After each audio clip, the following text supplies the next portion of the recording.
Hello, everyone, and welcome to Slash Film Daily for Wednesday, February 27th, 2019. On today's episode, we're going to talk about the latest film and TV news. This is Slash Film Editor-in-Chief Peter Sciretta. And joining me on today's podcast is Slash Film Senior Writer Ben Pearson. Hey, what's going on? And writer Chris Evangelista. Hello. Guys, it's only been a couple days since the Oscars aired. Doesn't it feel like it's been like months? Yes. I just realized this earlier today. I realized the Oscars were only 3 days ago, but it seriously feels like at least a month has gone by, because here in this current reality we live in, every day feels like a full week. Okay, let's dive into the news. Let's talk about Battle Angel. When it hit theaters, I think we even wrote up an article about how it was a kind of gigantic failure at the box office. But now that it's starting to get released theatrically internationally, it seems like things are changing or turning around for Alita Battle Angel. So, Chris, tell us about it. Like, is this now a success, or is it gearing up to be a success? It's a yes or no situation. So technically the film has been doing great overseas. Internationally, its total internationally is $202.7 million so far, which is good. It's a good, respectable number, and it's doing really well. It just opened in China, so it's doing really well there. It earned $64.8 million during its open weekend in China. But here's the catch. So Which, by the way, is like double what it made here. More than double. Yes. But here's the catch. So Fox, who produced the film, they're only going to get about 25% of the Chinese ticket sales. So while it's making money, it's not really what Fox wanted. So there's like a give or take here. There's a chance it could be enough for Fox to be willing to, take a risk and make a sequel with hopes of improving the box office for part 2, or it could just be, Fox is going to cut their losses and say, all right, enough is enough. Well, I wonder how much of this budget went into like the development. Like, if they were going to make a sequel, they don't have to, I mean, I guess theoretically they don't have to redesign this character, right? Like, they have a lot of that, the technology, yeah, you mean? Yeah, and the tech. I guess, yeah. This movie supposedly cost $170 million. I'm not sure that includes advertising. So how much money does this actually have to make to be considered, successful? So there's a few estimates here. It needs to make between 350 and 400 million to break even, but some sources are saying it might have to go as high as 500 million. So I really don't know if it's going to earn that. Yeah. So basically, if you're looking forward to a sequel for Battle Angel, let's page that for later and see if it can make it up that high. But right now it's at 266 worldwide. So we're halfway there, Chris. Yeah. Good luck, Battle Angel. We're all pulling for you. Yeah. Okay. Talking about Fox, they are making some prequels and sequels to the Kingsman franchise. Something that I wasn't even aware that people wanted. Ben, tell us about them. Yeah, so Matthew Vaughn, who wrote and directed the first 2 Kingsman movies, apparently really loves this world and has plans to stay in it for quite some time. So right now he is shooting a Kingsman Prequel, which may or may not be subtitled The Great Game, that stars Ralph Fiennes, Harris Dickinson, Rhys Ifans, Daniel Bruhl, Matthew Good, and Charles Dance. And it takes place in the early 1900s, leading up to World War I, and is like an origin story period piece about the formation of the Kingsman spy organization.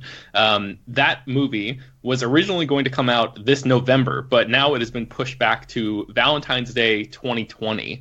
So that's a few months delay, but the Valentine's Day release is actually the same time window that the very first Kingsman movie was released back in 2014. So I guess it makes a certain amount of sense for them to slot it in there. Plus, by vacating that November release date, Fox was able to put the Ford versus Ferrari movie that Logan director James Mangold is making into that slot, which is much more award season friendly than, something like a Kingsman prequel. So that's the news for this year. And then right after that, actually, Matthew Vaughn is supposed to be, once he's done with this Kingsman prequel, he's supposed to jump directly into making Kingsman 3, which is a more traditional sequel to Kingsman The Golden Circle, which came out in 2017. So and he also has plans to make I think an 8-episode or an 8-hour TV show set in the Kingsman world. There's been some rumors, some talk about potential movie spin-offs involving like the Statesman and stuff like that. So none of that is actually locked in yet, but it does seem like, according to several reports, he's going to be taking a short break after production on the Kingsman prequel and just jumping straight into shooting Kingsman 3 later this year.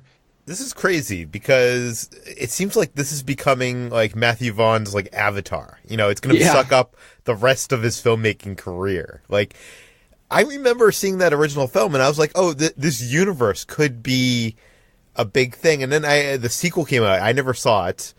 Chris, you saw it, right? The Kingsman sequel? I did, and it was awful. So yeah. I don't want any more of these. Yeah, I tried to watch it because I love the first Kingsman so much, and I had to turn it off like 45 minutes in. I couldn't finish Kingsman 2. I heard that from so many people that I avoided watching it. So now I'm wondering, who is itching for all this Kingsman material? Is Matthew Vaughn? Well, someone's paying him to do it, and that's 20th Century Fox. So yeah, and the weird thing, Peter, I didn't know this, is that Kingsman: The Golden Circle made less money worldwide than the first movie. And generally, when a filmmaker is gung-ho about making more movies set in a cinematic world and a studio is willing to give them that money, it's because at least the box office take is increasing with every movie, but that's not the case here. So this whole thing is a little confusing. Yeah, and I'm not even sure we need a prequel film. Oh no. Okay, anyways, we're gonna move on. Let's talk about Warner Brothers and The Departed.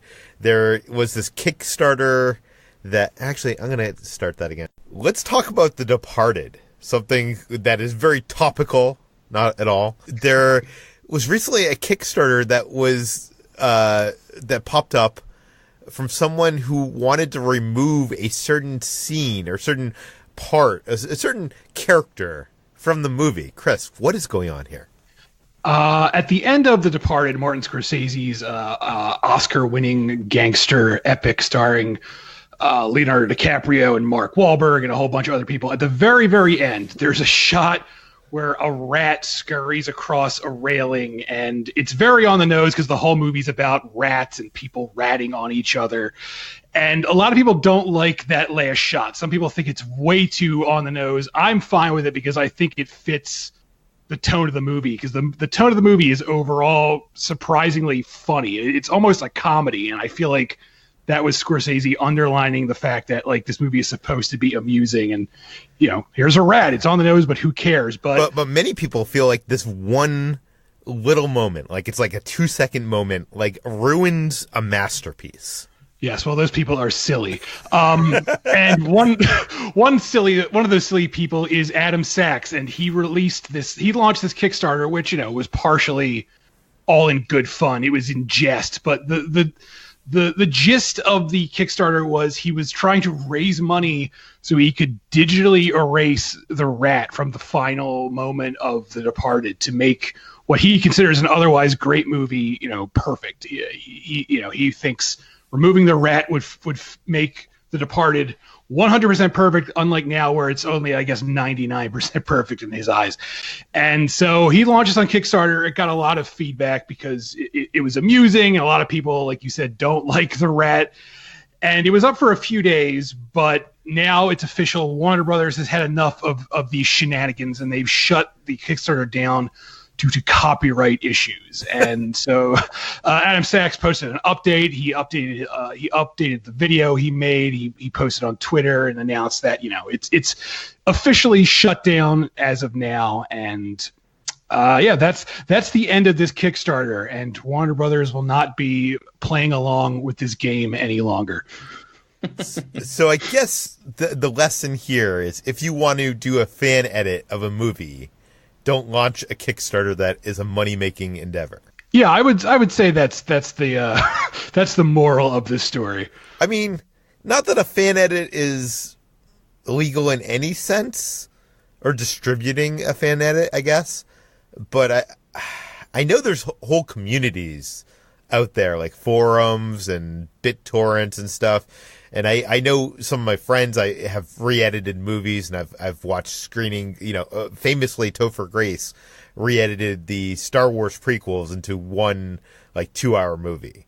And, that's not available online anywhere. But I think it's ridiculous for anybody to think, and this guy was selling for $60, for backing this for $60, you'd get a copy of The Departed without the rat.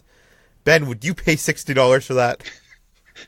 No, absolutely not. And I think he must have known that something like this was going to come. It was all part of the joke. Yeah. But I personally, I just love the mental image of some executive at Warner Brothers being so furious and finding out about this and calling up the legal department and demanding that this be shut down immediately because they can't take a joke about a movie that came out whatever. Well, I think to protect the copyright, they have to do that, and they have to shut it down.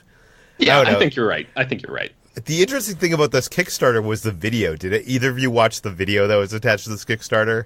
I think I watched the first 45 seconds of it or something. Yeah, this guy explains what he needs. What was the money how much money he wanted to raise, Chris? I don't have this in front of me.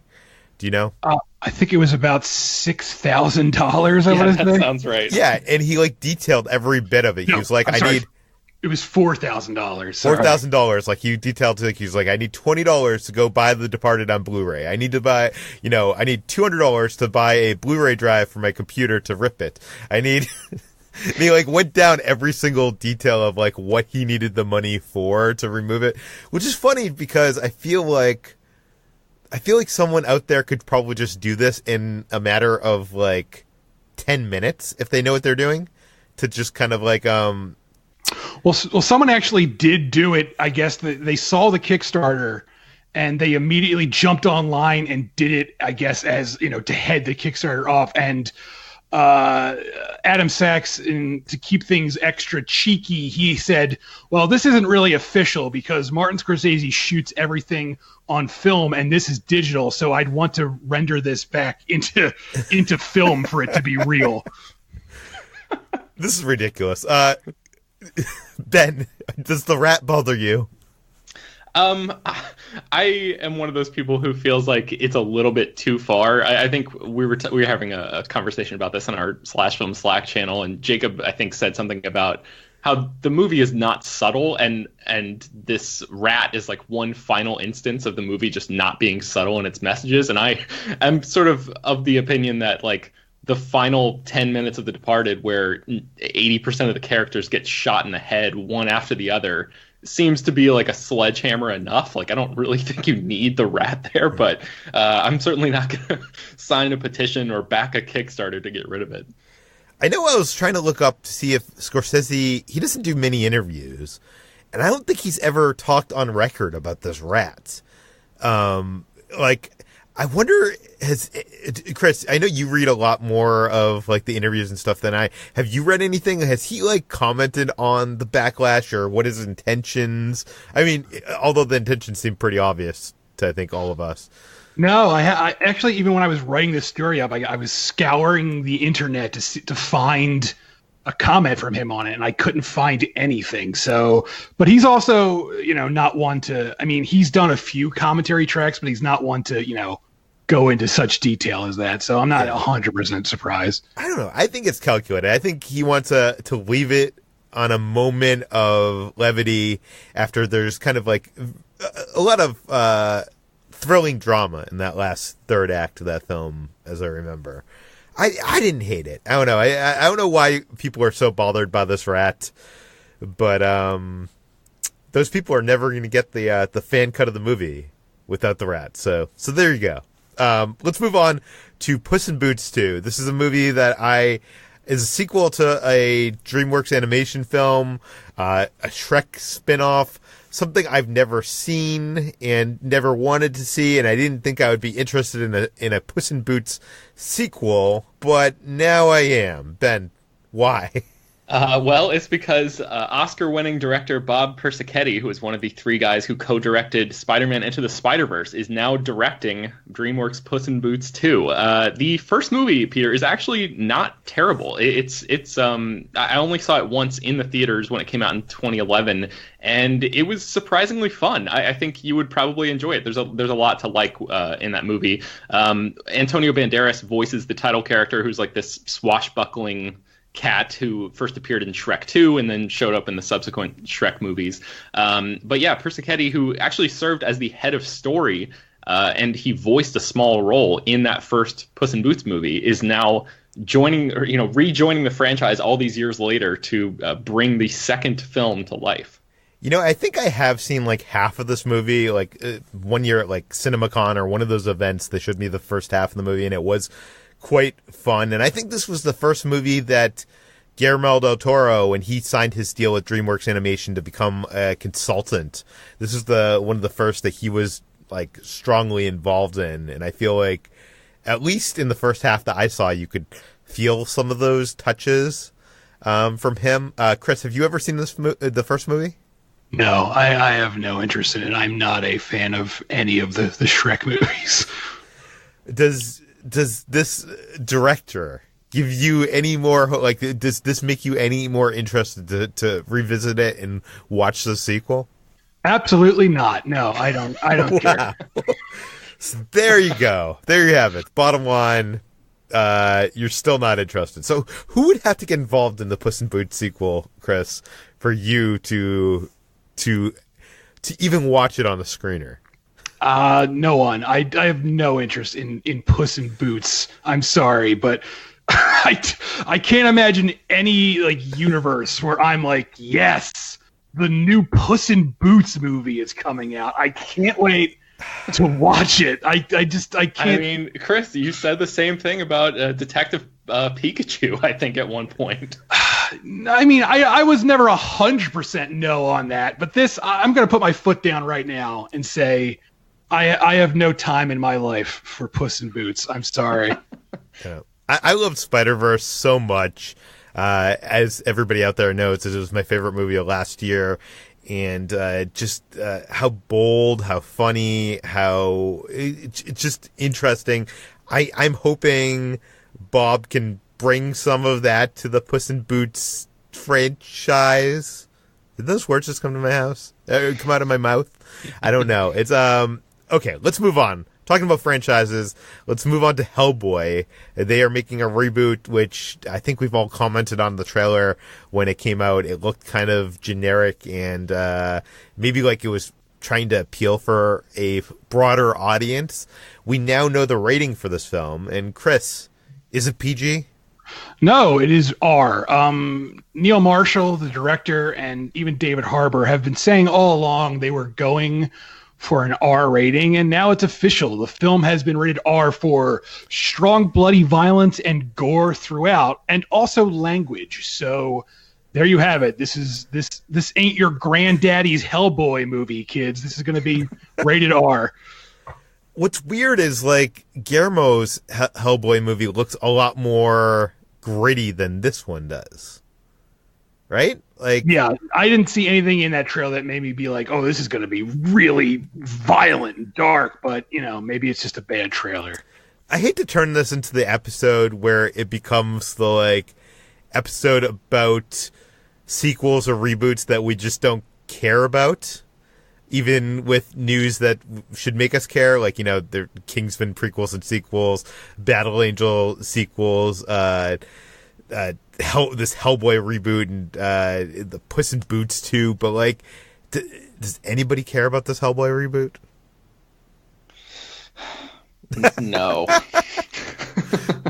Okay, I think it's time to just move on. I apologize to everybody out there. There is a coming off the Oscars, there just isn't that much news. So we've reached the bottom of the barrel where it's news about franchises that none of us seem to care about. So, speaking of which, Disney is making Frozen 2. I know Frozen was a huge hit. The sequel, the first trailer came out. We talked about it on the podcast. And when we saw the trailer, I think the consensus on the podcast was that it was unlike anything we expected. It was kind of more dark and dramatic than what we were expecting, especially from what happened in the first film. Now some plot details have come out of what's going to happen in the second movie. Ben, what do we know?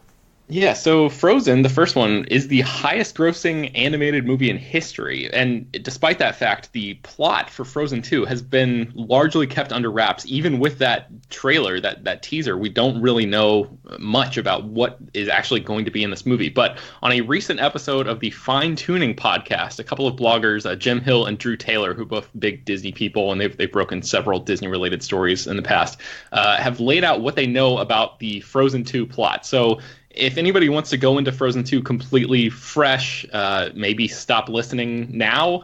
But yeah, so this is your spoiler warning for what we know about Frozen 2 right now. Their quote was, "It is about Anna and Elsa searching for what actually happened to their parents. They're going to go beyond Arendelle." So this is the first time we've heard this particular detail. In the first movie, Anna and Elsa's parents die in a shipwreck. Or maybe they don't. Maybe that accident wasn't really an accident. There are a lot of different storytelling possibilities that Disney could choose to explore here. But just with that as the basic gist here, Peter, what was your first thought when you heard this news? I'm just not excited for the sequel. To keep it in line with this whole show. I don't know, and I'm not I like Frozen. Frozen is a good animated movie, but this so obviously, to me, reeks of them making a sequel because that movie made so much money. Before like a few years ago, the only sequel to a Disney animated movie was Fantasia 2000? And now in recent years, we've had Ralph Breaks the Internet, Chris's favorite movie of last year, and now Frozen 2. What do you think? I feel like with a lot of these sequels, they try all these filmmakers. I was especially talking to the filmmaker of How to Train Your Dragon a couple weeks back. I feel like a lot of them go back and look at Empire Strikes Back for inspiration on how to do a sequel right. I'm not sure what I'm saying here. Ben, are you does this at all excite you? Yeah, it does. I think because I love the first movie so much, it was such a pleasant surprise for me, especially after the teasers. I don't know if you remember the trailers for that movie, but it made it look awful. And then it ended up being this really touching story about these two sisters that you don't really see that much of in the Walt Disney Animation canon, at least in the same way. And I talked to Jennifer Lee, who was the co-writer-director last year, and she specifically said that she and Chris Buck, who's the other director, they weren't going to do a sequel. They weren't even interested in it. They thought the story was done. And she said, but then one day we just made the mistake of talking about something and going, oh my gosh, that's the thing we still haven't explored, and it's important. So I don't know if that important angle is Anna and Elsa reckoning with the disappearance of their parents, because they didn't really have room in the first movie to do that. There, I speculated in this article, there's a lot of different, you mentioned How to Train Your Dragon, Peter. That second movie features that protagonist reuniting with a mother that he thought was gone or dead for the first 20 years of his life. So this maybe could take a similar tack. Maybe the girl's parents are in trouble. Maybe they survived that shipwreck. Maybe they're dead, but there was something more nefarious going on with it. Wasn't actually an accident. Maybe they could get a tip from somebody and have to go out and explore and try to get to the bottom of what actually happened to them. I don't know. I guess because it's so vague and it leaves me with so much room to speculate about all these options, it is exciting because I'm like, oh, anything could happen. But then once they, once they narrow the gap a little bit and say, okay, this is what it's actually about, maybe I'll be less excited. But right now, I feel like there's a lot of cool possibilities here. Well, right about now, I think what everybody wants to know is, what does Chris think? I'm not, against it. I liked the first Frozen. I'm not exactly, excited for a new one, but I'm not, ready to shrug it off just yet. I guess we'll see. I do think it's kind of like a cheat to be like, oh, by the way, their parents are alive, since, that whole opening of the first movie was, oh, the parents died and they're alone now. I think it's kind of backpedaling to be like, oh, they're fine, but I'm going to have to wait and see how it turns out.